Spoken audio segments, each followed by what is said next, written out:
수지는 결혼식장 화장실 거울 앞에서 하얀 웨딩드레스를 매만지며 자신의 모습을 흡족하게 바라보았습니다. 이제 막 박민수의 아내가 된 그녀의 얼굴에는 미소가 번졌지만 그 미소 뒤에는 누구도 알지 못할 계산이 숨어 있었어요. 수지는 거울 속 자신의 눈을 똑바로 바라보며 속삭였습니다. 드디어 성공이야. 이제 시작인 거지. 민수가 평범한 회사원이었다면 수지는 그와 결혼하지 않았을 겁니다. 민수의 부모님, 특히 아버지 박정우 씨가 강남에 큰 빌딩을 두 채나 가진 부동산 재벌이라는 사실이 수진의 마음을 사로잡았죠. 첫 만남부터 수진의 눈은 민수의 진심보다 그의 배경에 고정되어 있었습니다. 결혼 후 시부모는 신혼부부에게 강남 아파트 한 채를 선물했습니다. 수지는 겉으로는 감격해 눈물을 보였지만 속으로는 더 큰 그림을 그리고 있었어요. 이 정도면 시작하기 괜찮은데,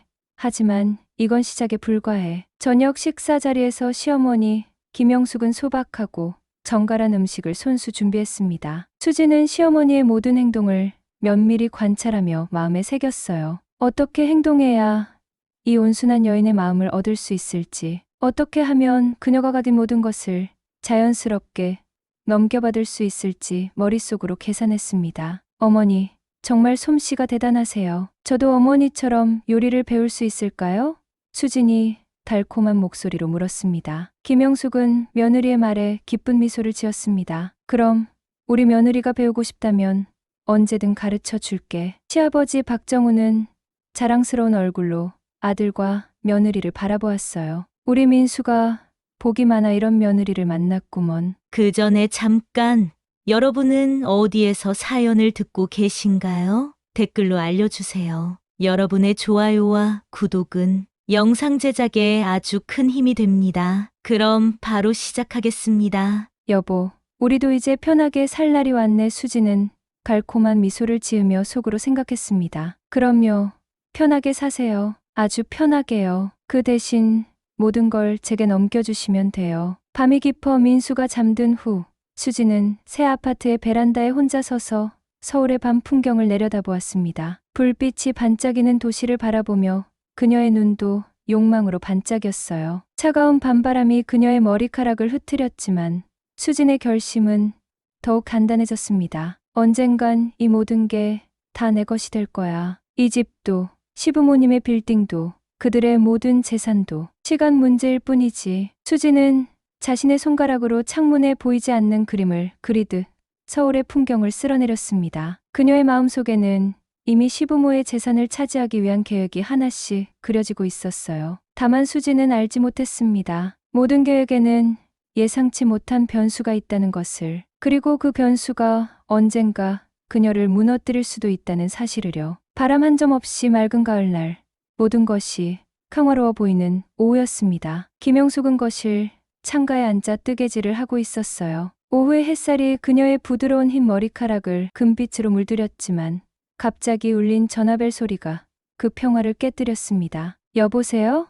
김영숙이 수화기를 들었을 때 전화기 너머로 들려온 경찰의 목소리는 차분했지만 불길했어요. 박정우님의 가족분이신가요? 유감스럽게도 교통사고가. 그 순간 김영숙의 손에서 뜨개질 바늘이 바닥으로 떨어졌습니다. 평생을 함께한 남편 박정우가 출퇴근길에 교통사고로 세상을 떠났다는 소식이었습니다. 김영숙은 그 자리에 주저앉아 버렸습니다. 30년이 넘게 함께했던 사람이 이제는 영영 돌아오지 않는다는 사실을 받아들이기엔 너무나 갑작스러웠어요. 장례식장은 침통한 분위기로 가득 찼습니다. 김영숙은 평생 강인했던 여성이었지만 지금은 그저 넋이 나간 듯 영정 앞에 앉아 있었어요. 아들 민수는 어머니의 손을 꼭 잡고 있었고 며느리 수지는 혼신을 다해 슬픈 표정을 지으며 조문객들을 맞이했습니다. 어머님, 너무 상심하지 마세요. 제가 곁에서 모시겠습니다. 수진이 김영숙의 어깨를 감싸며 말했지만 그 눈빛은 차가웠어요. 밤이 깊어 장례식장에 사람들이 줄어들자 수지는 화장실로 향했습니다. 거울 앞에서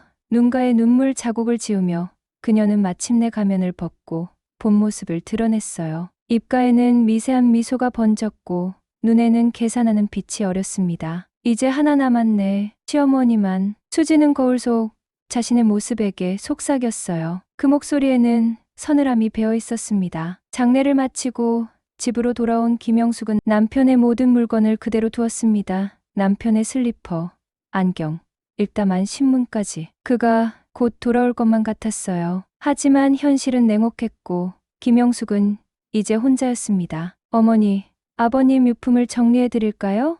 수진이 위장된 친절함으로 제안했습니다. 김영숙은 고개를 저었어요. 아직은 조금만 더. 수진의 눈빛이 날카로워졌지만 금세 다정한 표정으로 바뀌었습니다. 네, 어머님, 준비되셨을 때 말씀해 주세요. 민수는 아버지의 장례를 치르고 난 뒤 깊은 상실감에 빠졌습니다. 그는 회사도 제대로 나가지 못한 채 집에만 있었어요. 수지는 겉으로는 남편을 위로했지만 속으로는 짜증이 났습니다. 이러고 있을 시간이 어디 있어? 이제 회사도 내가 맡아야 할 텐데. 한 달이 지나고 수지는 자신의 계획을 실행에 옮기기 시작했습니다. 가장 먼저 김영숙과 민수에게 유산 문제를 조심스럽게 꺼냈어요. 어머님, 이제 회사 일도 민수가 맡아야 할 것 같아요. 아버님 명의로 되어 있는 것들도 정리를 해야 하지 않을까요? 김영숙은 수진을 물끄러미 바라보았습니다. 그녀의 눈에는 아직 깊은 슬픔이 남아 있었어요. 그래, 정우가 원했던 대로 해야겠지. 민수는 어머니를 바라보며 말했습니다. 어머니, 제가 아버지 일을 잘 이어받을 수 있을지 모르겠어요. 내 아버지는 늘 내가 자랑스럽다고 했단다. 걱정하지 마. 김영숙은 아들의 손을 잡으며 따뜻하게 말했어요. 수지는 옆에서 그 모습을 지켜보며 예심 기대에 차 있었습니다. 이제 시작이야. 모든 재산이 민수 명의로 오면 결국 내 것이나 다름없지. 그날 밤 수지는 친구 하은에게 전화를 걸었습니다. 드디어 일이 풀리기 시작했어. 시아버지가 갑자기 사고로 돌아가시는 바람에 예상보다 빨리 진행되고 있어. 하은의 목소리가 전화기 너머로 들려왔어요. 와, 정말. 근데 너무 티내지 마. 서두르다 다 망치는 수가 있어. 내가 그 정도 바보야? 천천히. 하지만 확실하게 진행할 거야. 시어머니만 어떻게 하면 되는데 그 사람이 의외로 단단해. 노인네가 뭘 어쩌겠어. 결국엔 내가 이길 거야. 수지는 미소를 지으며 전화를 끊었습니다. 그녀의 계획은 순조롭게 진행되는 듯 했어요. 하지만 수지는 알지 못했습니다. 김영숙이라는 여인의 내면에 얼마나 큰 강인함이 숨어 있는지를. 장례식 후 석 달이 지난 어느 날, 수지는 본격적으로 김영숙을 집에서 내보내기 위한 계획을 세웠습니다. 가장 먼저 그녀는 민수에게 은밀하게 접근했어요. 여보, 어머님이 요즘 많이 외로워 보여. 우리가 뭔가 해드려야 하지 않을까? 수진이 진심 어린 척 걱정하는 목소리로 말했습니다. 민수는 지친 얼굴로 고개를 끄덕였어요. 맞아. 아버지 없이 어머니 혼자 이 큰 집에 계시니 적적하실 거야. 그러게, 어머님 주변에 친구분들도 별로 없으시잖아. 혼자 계실 때 갑자기 아프시기라도 하면 어쩌지? 수진의 말에는 독이 숨겨져 있었습니다. 이렇게 시작된 수진의 계략은 서서히 김영숙을 고립시키는 방향으로 진행되었어요. 먼저 그녀는 시어머니의 오랜 친구들이 집에 찾아올 때마다 불편한 기색을 내비쳤습니다. 어머님, 손님들 접대하시느라 피곤해 보이세요. 제가 대신 해드릴게요. 라며 친구들과의 만남을 방해했어요. 다음으로 수지는 집안 곳곳에 작은 변화를 주기 시작했습니다. 김영숙이 아끼던 가구를 낡았다는 이유로 새 것으로 바꾸고 그녀가 좋아하던 음식은 건강에 좋지 않다며 식탁에서 사라졌어요. 이런 작은 변화들이 모여 김영숙은 자신의 집에서조차 점점 이방인이 되어갔습니다. 어머님, 이제 이 집은 너무 크지 않으세요? 관리하기도 힘드실 텐데. 어느 날 수진이 던진 말에 김영숙은 깊은 한숨을 내쉬었어요. 이 집에는 정화의 추억이 가득한데. 김영숙의 목소리는 작았지만 단호했습니다. 수지는 속으로 짜증을 내며 생각했습니다. 생각보다 고집이 세네. 더 강한 방법을 써야겠어. 그날 저녁 수지는 민수에게 다가갔어요. 여보, 어머니가 계속 이렇게 혼자 지내시다간 우울증에 걸리실 것 같아. 어떻게 하면 좋을까? 민수의 눈에는 걱정이 가득했습니다. 나도 많이 고민했어. 어머니가 외롭지 않게 해드리고 싶은데 요즘에 시설 좋은 시니어 타운이 많다던데 거기 가시면 또래분들도 만나시고 좋지 않을까? 수진의 말에 민수는 잠시 생각에 잠겼어요. 그래도 어머니가 원하시지 않으면 어떡하지? 수진은 달콤한 미소를 지으며 말했습니다. 내가 어머님을 설득해 볼게. 걱정 마. 그리고 며칠 뒤 수지는 김영숙에게 다가갔어요. 어머님, 좋은 곳을 찾았어요. 호텔 같은 시니어 타운인데 음식도 맛있고 프로그램도 다양하대요. 한번 구경이라도 가보시면 어떨까요? 김영숙은 며느리를 물끄러미 바라보았습니다. 그녀의 눈에는 이제 의심이 서서히 자라나고 있었어요. 난 이 집이 좋단다. 정우와 함께한 이 집에서 살고 싶어. 수진의 눈빛이 차가워졌지만 금세 다정한 표정으로 바뀌었습니다. 어머님, 건강이 걱정돼서 그래요. 너무 오래 혼자 계시면 외로우실 텐데. 그날 밤, 김영숙은 잠을 이루지 못했습니다. 남편 없이 보내는 밤은 여전히 춥고 외로웠어요. 그런데 이제는 며느리의 의도까지 의심스러워 마음이 더욱 무거웠습니다. 다음 날 아침, 김영숙은 주방에서 차를 마시고 있었어요. 그때 현관문이 열리고 수진의 친구 하은이 들어왔습니다. 언니, 오랜만이야. 하은이 수진에게 인사했어요. 수진은 친구를 보고 반가워하며 거실로 안내했습니다. 김영숙은 두 사람의 대화에 귀를 기울이지 않으려 했지만 자신의 이름이 언급되는 순간 자연스럽게 귀가 솔깃해졌어요. 그래서 시어머니는 어때? 설득됐어? 하은의 목소리였습니다. 수진이 한숨을 쉬며 대답했어요. 아직 생각보다 고집이 세. 근데 곧 설득할 수 있을 거야. 시니어 타운에 한번 데려가 볼 거거든. 거기 보내버리면 깔끔하지. 재산도 슬슬 정리하고. 두 사람의 웃음소리가 주방까지 들려왔습니다. 김영숙은 그 자리에 얼어붙었어요. 손에 든 찻잔이 떨리기 시작했고 그녀의 눈에는 믿을 수 없다는 표정이 번졌습니다.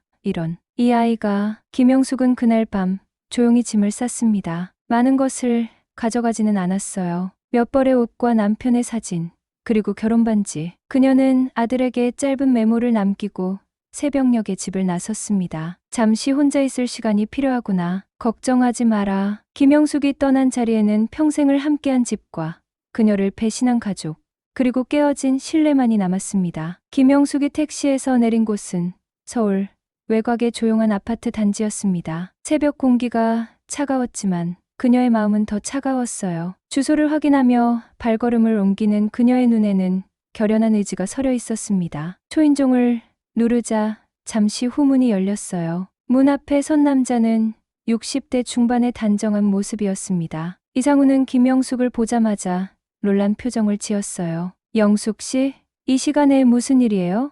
이상우의 목소리에는 걱정이 묻어났습니다. 김영숙은 그제야 눈물을 흘렸습니다. 평생 참고 또 참았던 눈물이 마침내 터져 나왔어요. 상우 씨, 도움이 필요해요. 이상우는 서둘러 김영숙을 안으로 안내했습니다. 들어오세요. 차라도 한잔하면서 이야기해요. 아파트 안은 단정했지만 외로운 사람의 공간임을 느낄 수 있었어요. 이상우는 아내를 일찍 여인 후 혼자 살고 있었습니다. 그는 박정우의 30년 지기 친구이자 퇴직한 변호사였어요. 정우가 떠나고 나서 수진이, 그 아이가. 김영숙은 말을 이어가기 힘들었습니다. 이상우는 차분하게 김영숙의 이야기를 들었어요. 김영숙이 겪은 일들, 수진이 계획한 일들, 그리고 배신감까지. 모든 이야기가 끝나자 이상우의 얼굴은 엄숙해졌습니다. 이렇게 된 이상 단호하게 대처해야 해요. 영숙 씨는 이제 침묵하면 안 됩니다. 지킬 건 지켜야 해요. 김영숙의 눈에 의문이 어렸어요. 어떻게요? 난 법도 모르고. 제가 도와드리겠습니다. 제가 변호사였다는 걸 잊으셨나요?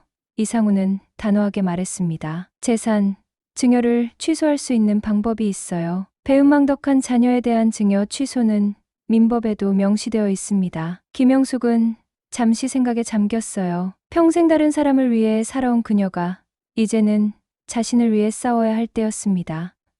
정말 가능할까요? 물론이죠. 무엇보다 수진이 처음부터 계획적이었다는 증거가 있으면 더 좋고요. 이상우가 말했습니다. 김영숙은 잠시 망설였어요. 하지만 민수는 그래도 내 아들인데. 이상우의 눈빛이 진지해졌습니다. 영숙 씨, 민수도 이미 수진의 편이 든 것 같아요. 때로는 쓴 약이 병을 고치는 법입니다. 다음 날 아침, 이상우는 변호사 친구들에게 연락을 취했습니다. 김영숙의 사건을 맡을 능력 있는 변호사를 찾는 일이 급선무였어요. 그는 또한 민수가 상속받은 재산 목록과 증여 과정에 관한 서류들을 확인했습니다. 생각보다 상황이 복잡하네요. 민수 이름으로 된 재산이 꽤 많습니다. 이상우가 서류를 살펴보며 말했어요. 김영숙은 묵묵히 창밖을 바라보았습니다. 정우가 늘 민수를 너무 믿었어요. 모든 걸 물려주고 싶어 했죠. 영숙 씨, 한 가지 물어볼 게 있습니다. 혹시 정우 씨가 남긴 유언장이 있나요? 김영숙은 잠시 생각했어요. 공식적인 유언장은 없었어요. 하지만 정우가 평소에 남긴 메모들은 있어요. 금고에 보관해 두었는데 그 메모들이 중요할 수 있습니다. 어떻게든 가져올 수 있을까요? 김영숙은 고개를 저었습니다. 지금 그 집에 들어갈 수는 없어요. 수진이, 이상우는 잠시 생각에 잠겼다가 말했어요. 그럼 다른 방법을 찾아야겠네요. 법적으로 그 집은 아직 영숙 씨의 소유이기도 하잖아요. 그날 오후 이상우의 변호사 친구 조현민이 아파트를 방문했습니다. 그는 상속과 가족법 전문가였어요. 김영숙 씨의 케이스는 승산이 있습니다. 특히 며느리의 계획적인 행동들이 증명된다면요. 조현민 변호사가 말했어요. 이상우가 물었습니다. 어떤 증거가 필요할까요? 수진 씨의 통화 내용이나 대화가 녹음되어 있다면 가장 좋겠죠. 또는 그녀가 시어머니를 내쫓으려 했다는 증언을 해줄 사람이 있으면 좋고요. 김영숙은 그제야 생각났다는 듯이 가방에서 작은 녹음기를 꺼냈습니다. 이건 정우가 회의할 때 쓰던 건데 그날 수진이와 그 친구가 대화하는 걸 우연히 녹음했어요. 두 변호사의 눈이 빛났어요. 이상우가 녹음기를 받아들며 말했습니다. 이것으로 시작해 봅시다. 영숙 씨, 이제 당신을 위한 싸움을 시작할 때예요. 김영숙의 얼굴에 희미한 미소가 번졌습니다. 평생 다른 사람을 위해 살아온 그녀가 이제는 자신의 존엄과 권리를 위해 일어서는 순간이었어요. 그리고 그 옆에는 든든한 지원군 이상우가 있었습니다. 재판이 시작되기 전 2달 동안 김영숙과 이상우는 철저히 준비했습니다. 이상우는 은퇴했지만 여전히 법조계에 영향력 있는 인맥을 가지고 있었어요. 그는 김영숙의 사건을 맡은 조현민 변호사와 함께 증거를 모으고 전략을 세웠습니다. 어제 경찰에 신고했어요. 이제 합법적으로 집에 들어갈 수 있습니다. 이상우가 김영숙에게 말했어요. 김영숙은 놀란 표정을 지었습니다. 경찰에요? 네. 재산 보전을 위한 절차입니다. 당신은 그 집의 공동 소유자니까요. 경찰과 함께 필요한 서류와 물건들을 가져올 수 있어요. 다음 날, 김영숙은 경찰과 함께 자신의 집을 방문했습니다. 현관문을 열었을 때 마주친 수진의 얼굴에는 충격과 분노가 교차했어요. 어머니, 갑자기 무슨... 수진이 말을 시작했지만 경찰관이 그녀를 제지했습니다. 김영숙 씨께서 본인 소유의 물건을 가져가시겠다고 합니다. 법적 절차에 따른 것이니 방해하지 마세요. 김영숙은 담담하게 남편의 서재로 향했습니다. 그곳에는 박정우가 생전에 사용하던 금고가 있었어요. 그녀는 비밀번호를 입력하고 금고를 열었습니다. 안에는 중요한 서류들과 함께 남편이 남긴 메모들이 보관되어 있었어요. 어머니, 대체 무슨 일이에요? 왜 이러세요? 민수가 뒤따라 들어오며 물었습니다. 김영숙은 아들을 돌아보았어요. 그녀의 눈에는 이제 슬픔보다 결단이 더 깊게 자리 잡고 있었습니다. 민수야, 너와 수진이가 한 일들 이제 모두 밝혀질 거야. 민수의 얼굴이 창백해졌어요. 무슨 말씀이세요? 저희가 뭘... 내 아내가 나를 요양원에 보내려 했던 이유가 뭔지 생각해봐. 왜 갑자기 이 집이 너무 크다고 했는지. 민수는 말문이 막혀 서 있었고 수지는 거실에서 울며 전화를 하고 있었습니다. 김영숙은 필요한 물건들을 모두 챙긴 후 집을 나섰어요. 떠나기 전 그녀는 현관에서 마지막으로 민수를 바라보았습니다. 내 아버지는 널 너무 사랑했어. 그래서 모든 걸 너에게 주려 했지. 하지만 이건 내 아버지가 바랐던 모습이 아니야. 재판은 한 달 후에 시작되었습니다. 법정에는 긴장감이 감돌았어요. 김영숙은 단정한 차림으로 원고석에 앉아 있었고 피고석에는 민수와 수진이 앉아 있었습니다. 수진의 얼굴은 자신감으로 가득했어요. 그녀는 법정에서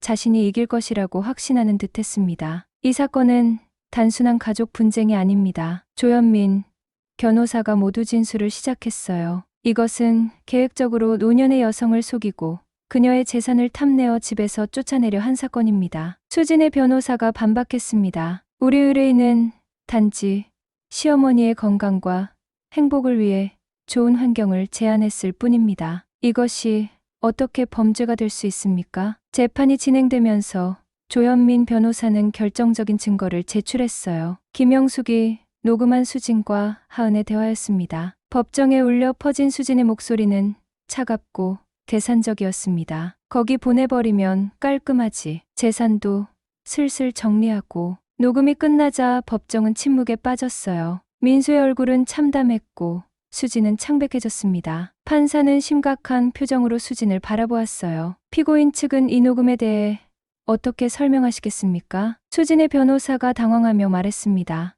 이것은 맥락에서 벗어난 대화입니다. 문맥을 완전히 파악해야 합니다. 하지만 조현민 변호사는 더 많은 증거를 제시했어요. 수진이 부동산 중개인과 나눈 대화 기록, 요양원과 주고받은 이메일, 그리고 결정적으로 결혼 전 수진이 친구에게 보낸 문자 메시지까지 공개되었습니다. 민수는 그저 수단일 뿐, 목표는 그 집안의 재산이야. 이 증거들이 공개되자 법정은 술렁였습니다. 민수는 충격으로 몸을 떨었고 수진은 자리에서 일어나 외쳤어요. 이건 불법입니다. 개인 메시지를 어떻게? 판사가 의사봉을 두드렸습니다. 피고인, 진정하십시오. 재판은 날이 갈수록 수진에게 불리하게 진행되었어요. 증인으로 나온 하은마저 수진을 배신했습니다. 하은은 자신도 피해자라며 수진이 결혼 전부터 시댁 재산을 노렸다는 사실을 증언했어요. 수진은 늘 부자 시댁을 찾고 있었어요. 민수 씨를 만났을 때 그녀는 너무 기뻐했고 어떻게 하면 빨리 그 집안의 재산을 차지할 수 있을지 계속 계획을 세웠습니다. 민수는 이 모든 증언을 들으며 고개를 떨구었습니다. 그의 얼굴에는 배신감과 분노, 그리고 후회가 교차했어요. 방청석에 앉아있던 이상우는 김영숙의 손을 잡아주었습니다. 곧 끝날 거예요. 영숙 씨가 이길 겁니다. 마지막 재판일, 판사는 엄숙한 목소리로 판결을 내렸습니다. 본법원은 원고 김영숙의 재산 증여 취소 청구를 인용합니다. 피고 박민수와 이수진이 상속받은 모든 재산은 원고에게 반환되어야 하며 요양원 입소 강요 시도와 관련된 정신적 피해에 대한 위자료 5천만 원을 지불할 것을 명합니다. 김영숙의 눈에 눈물이 고였어요. 그것은 승리의 눈물이라기보다 모든 일이 이렇게 되어버린 현실에 대한 슬픔의 눈물이었습니다. 민수는 어머니에게 다가가려 했지만 김영숙은 고개를 저었어요. 지금은 안 돼. 민수야, 내가 어떤 선택을 했는지 스스로 돌아볼 시간이 필요해. 법정을 나서는 김영숙의 어깨는 이전보다 훨씬 단단해 보였습니다. 그녀의 걸음에는 이제 새로운 결심이 담겨 있었어요. 이상우가 그녀의 옆에서 미소 지으며 말했습니다. 이제 새로운 시작입니다. 영숙 씨. 재판 결과는 뉴스에도 보도되었고 많은 사람들이 김영숙의 용기에 감동받았습니다. 그녀는 침묵하는 피해자가 아닌 자신의 권리를 당당히 주장한 강인한 여성으로 인식되었어요. 민수는 그날 이후 수진과 대화조차 나누지 않았습니다. 그는 어머니에게 사과하고 싶었지만 김영숙은 당분간 거리를 두길 원했어요. 배신의 상처는 그렇게 쉽게 아물지 않았습니다. 재판이 끝난 후 수진의 세계는 급속도로 무너져 내리기 시작했습니다. 그녀가 그토록 계획하고 꿈꿔왔던 모든 것이 물거품이 되어버렸어요. 민수는 더 이상 그녀를 보려고도 하지 않았고 재산은 모두 김영숙에게 돌아갔습니다. 어떻게 이럴 수 있어? 당신이 날 사랑한다면서. 수진이 민수에게 소리쳤지만 민수의 눈에는 이미 차가운 냉기만 남아 있었어요. 민수는 침착하게 대답했습니다. 당신이 날 사랑한 적이 있기는 했나? 아니면 처음부터 우리 집 재산만 보고. 그게 중요해? 우린 부부잖아. 수진의 목소리가 떨렸습니다. 민수는 고개를 저었어요. 더 이상은 아니야. 변호사를 통해 이혼 서류를 보냈어. 서명하고 짐을 빨리 정리해줘. 수진의 얼굴이 창백해졌습니다. 그녀의 계획은 완벽했어요. 부자 시댁과 결혼해 그들의 재산을 차지하고 호화로운 삶을 살겠다는 그 계획이 이제는 산산조각이 났습니다. 아파트에서 나오는 날, 수진은 마지막 짐을 챙겼어요. 그녀가 가져갈 수 있는 것은 결혼 후 자신이 구입한 물건들과 개인 소집. 강남의 고급 아파트를 뒤로하며 그녀는 잠시 뒤를 돌아보았어요. 그곳에는 그녀의 욕망과 탐욕, 그리고 실패한 계략만이 남아 있었습니다. 수진은 임시로 작은 오피스텔을 임대했어요. 넓은 아파트에 비하면 비좁고 초라했지만 그녀에게는 이마저도 감사한 상황이었습니다. 민수와의 결혼 과정에서 그녀가 모아둔 돈이 있었기 때문이죠. 다시 시작하면 돼. 이게 끝이 아니야. 수지는 거울을 보며 자신을 다독였어요. 그러던 어느 날 오랜 친구 하은으로부터 연락이 왔습니다. 재판에서 수진을 배신했던 바로 그 하은이었어요. 수진아, 미안해. 그때는 상황이 너무 급박해서. 우리 만나서 얘기 좀 할까? 하은의 목소리는 미안함으로 가득했습니다. 수지는 망설였지만 현재 그녀에게는 친구가 필요했어요. 그래서 하은과의 만남에 동의했습니다. 카페에서 만난 하은은 예전과 다름없이 화려하고 자신감에 찬 모습이었어요. 그녀는 수진에게 진심 어린 사과를 했습니다. 정말 미안해. 증인으로 불려가니까 거짓말을 할 수가 없더라고. 하지만 내가 어떤 상황인지 이해해. 우리 오랜 친구잖아. 수지는 쓴웃음을 지었어요. 이제 와서 뭘. 난 모든 걸 잃었어. 민수도, 재산도, 미래도. 하은이 수진의 손을 잡았습니다. 아직 늦지 않았어. 내가 요즘 투자하는 곳이 있는데 수익률이 정말 좋아. 내게도 기회를 주고 싶어. 수진의 눈이 반짝였어요. 그녀의 탐욕스러운 본성은 여전히 살아있었습니다. 정말 어떤 투자인데? 하은은 미소 지으며 설명했어요. 외국계 금융사에서 운영하는 비공개 펀드야. 최소 3개월 만에 원금의 50%가 보장돼. 내가 이미 꽤 벌었어. 수지는 의심했지만 하은이 보여준 수익 증명서와 계좌 내역을 보고 마음이 흔들렸습니다. 게다가 그녀에게는 선택의 여지가 많지 않았어요. 얼마부터 시작할 수 있어? 수진이 물었습니다. 하은의 눈이 빛났어요. 최소 5천만 원부터야. 내가 가진 거 다 넣어도 괜찮아. 3개월 후면 7,500만 원이 될 테니까. 수지는 밤새 고민했습니다. 그녀가 가진 현금은 약 6천만 원. 결혼 준비하면서 모았던 돈과 민수에게서 받은 위자료를 모두 합한 금액이었어요. 하지만 이 돈으로 새 출발을 하려면 턱없이 부족했습니다. 모험을 해볼 만해. 이게 실패하면 정말 끝이지만 다음 날 수지는 하은에게 연락해 투자를 결정했다고 알렸어요. 그녀는 모든 현금을 하은이 알려준 계좌로 송금했습니다. 하은은 기뻐하며 말했어요. 현명한 선택이야. 3개월만 기다려. 우리 모두 새 출발할 수 있을 거야. 그러나 한 달이 지나도 2달이 지나도 하은에게서는 소식이 없었습니다. 수지는 불안해졌어요. 그녀는 하은에게 수십 번 전화를 걸었지만 받지 않았고 집을 찾아갔지만 이미 이사간 뒤였습니다.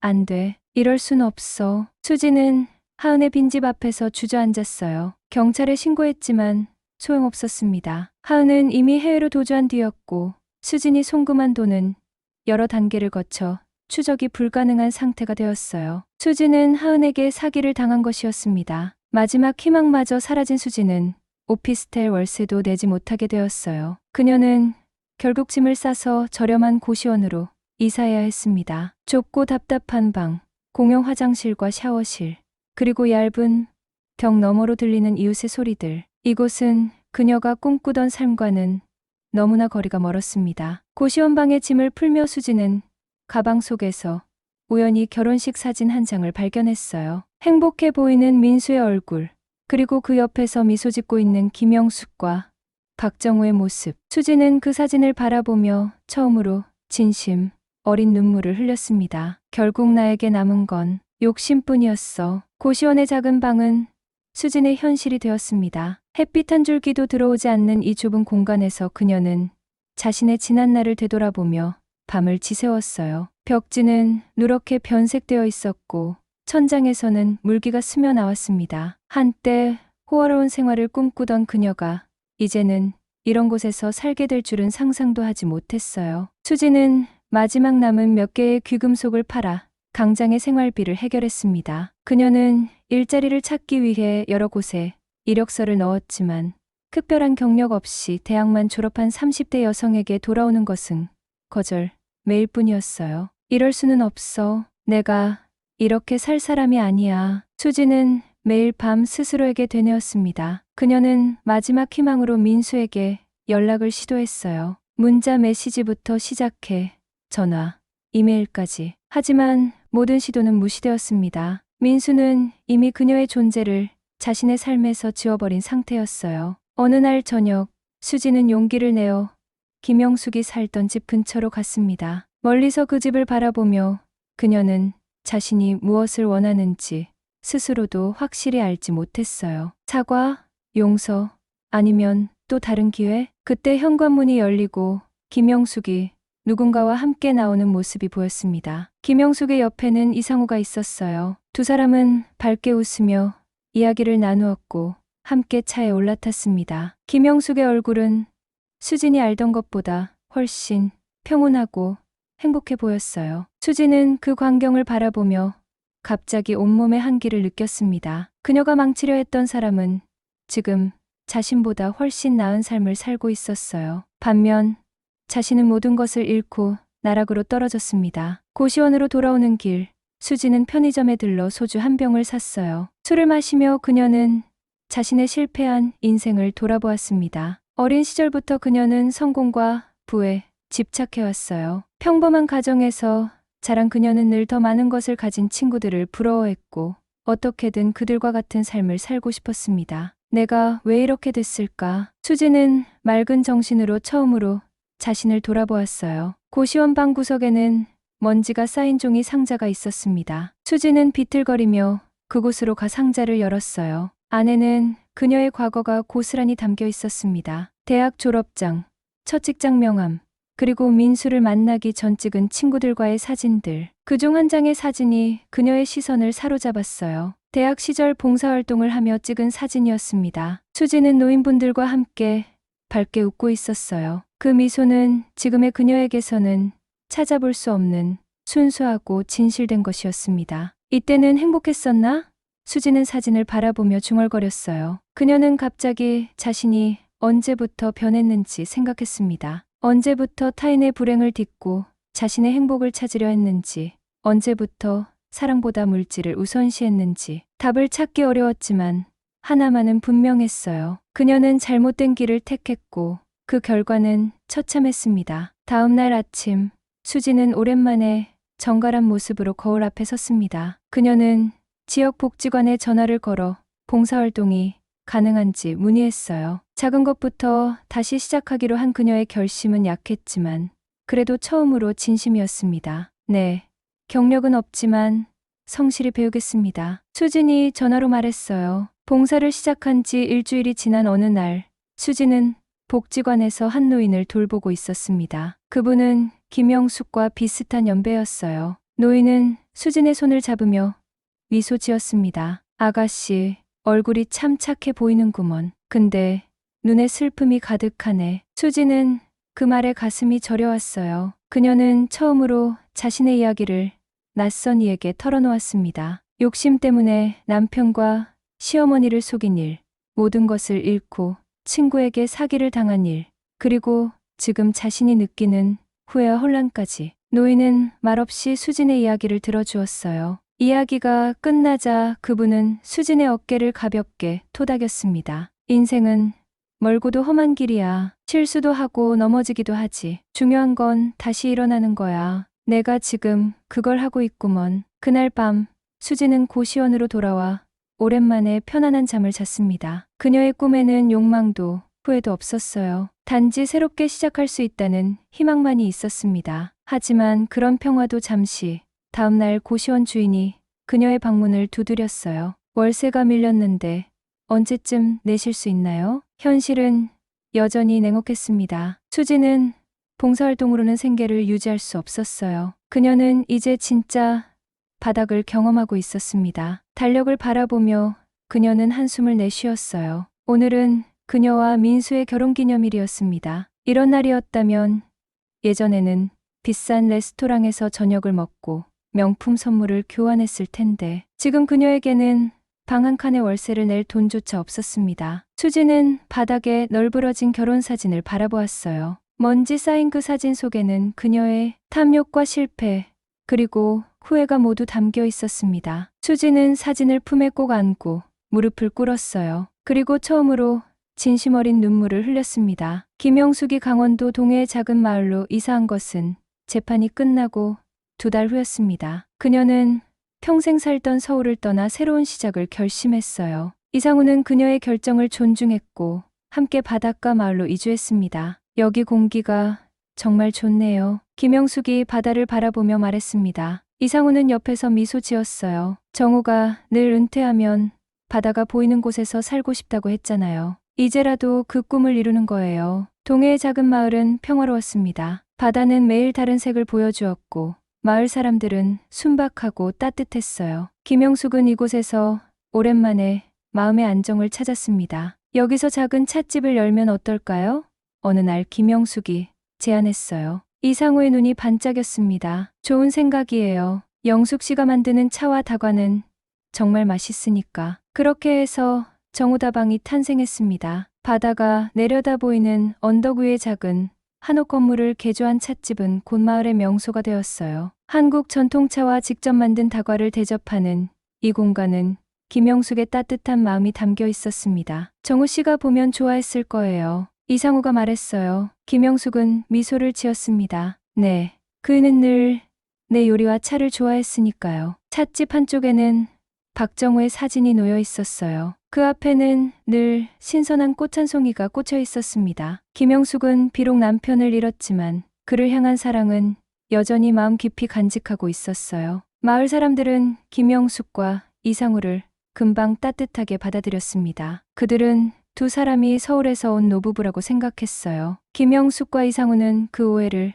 굳이 풀지 않았습니다. 둘 사이에는 서로를 향한 깊은 존중과 우정이 있었고 그것은 어쩌면 사랑보다 더 단단한 것이었습니다. 어느 날 김영숙은 우편함에서 한 통의 편지를 발견했어요. 발신인은 민수였습니다. 김영숙은 떨리는 손으로 편지를 열었어요. 어머니, 어떻게 사과드려야 할지 모르겠습니다. 제가 얼마나 어리석고 이기적이었는지 이제야 깨달았습니다. 용서를 바라지는 않습니다. 다만 어머니가 행복하시기를 진심으로 기도합니다. 편지에는 민수가 최근 자원봉사를 시작했다는 이야기와 함께 그가 자신의 잘못을 깊이 반성하고 있다는 내용이 담겨 있었어요. 김영숙은 편지를 가슴에 안고 조용히 눈물을 흘렸습니다. 이상우는 그녀의 어깨를 토닥였어요. 민수도 결국은 당신 아들이니까요. 시간이 지나면 관계도 회복될 거예요. 김영숙은 고개를 끄덕였습니다. 네,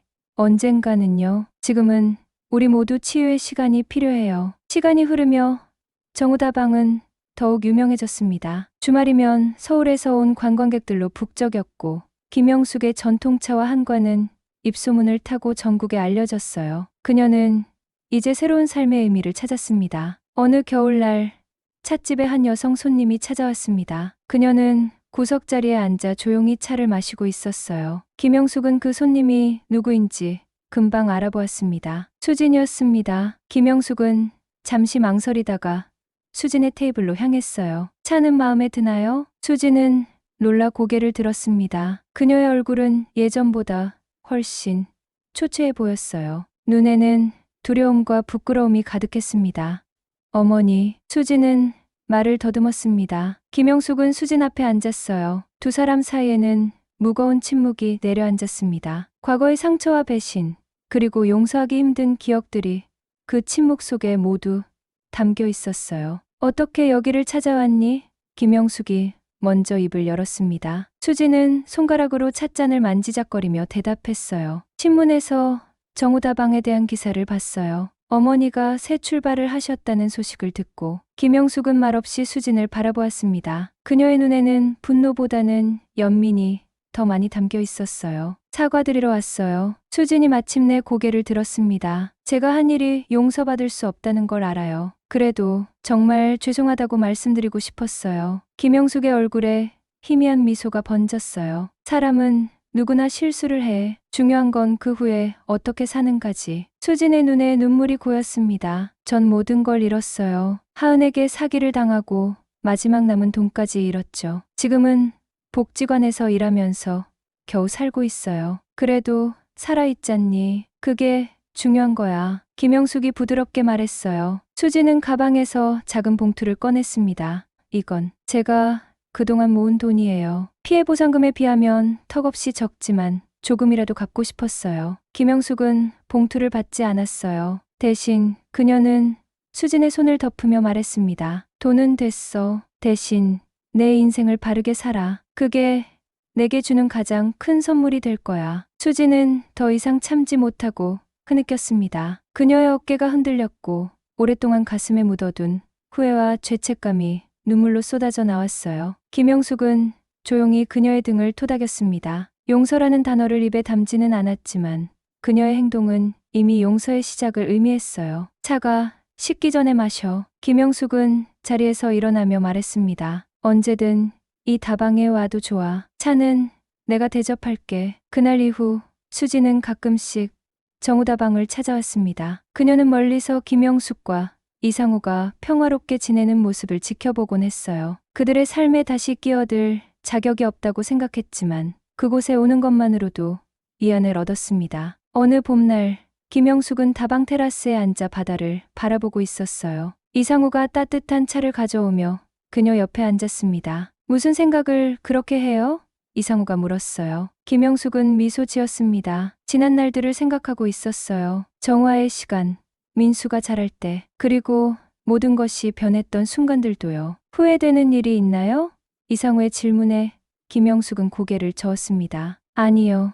후회는 없어요. 모든 일에는 이유가 있었던 것 같아요. 그 고통이 없었다면 지금의 내가 없었을 테니까요. 이상우는 김영숙의 손을 부드럽게 잡았어요. 영숙 씨는 정말 대단한 사람이에요. 정우도 하늘에서 자랑스러워할 거예요. 바다 위로 석양이 물들기 시작했습니다. 붉은 빛이 수평선을 따라 퍼져나가는 모습이 낯이 새로운 시작을 알리는 것 같았어요. 민수는 가끔 어머니에게 편지를 보냈고 김영숙도 답장을 보냈습니다. 아직 직접 만날 만큼 관계가 회복되지는 않았지만 작은 희망의 씨앗은 심어져 있었어요. 언젠가 그 씨앗이 자라 아름다운 화의 꽃을 피울 날이 올 것이라고 김영숙은 믿었습니다. 수지는 복지관에서 꾸준히 일하며 새로운 삶을 살아가고 있었습니다. 그녀는 더 이상 물질적인 성공을 좇지 않았어요. 대신 작은 것에 감사하는 법을 배우고 타인을 진심으로 돕는 기쁨을 알아가고 있었습니다. 그것이 김영숙이 그녀에게 준 가장 큰 선물이었어요. 정우다방은